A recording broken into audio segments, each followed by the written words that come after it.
The next step in the planning process is about practical preparation, focusing on go kits and household checklists. This step is about making sure the plan holder is ready to act when a disaster strikes. Start by going through the go kit checklist.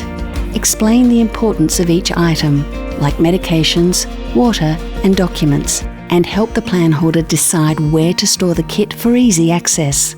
It doesn't have to be done all at once. It can be a gradual process. Next, review the household preparation checklist.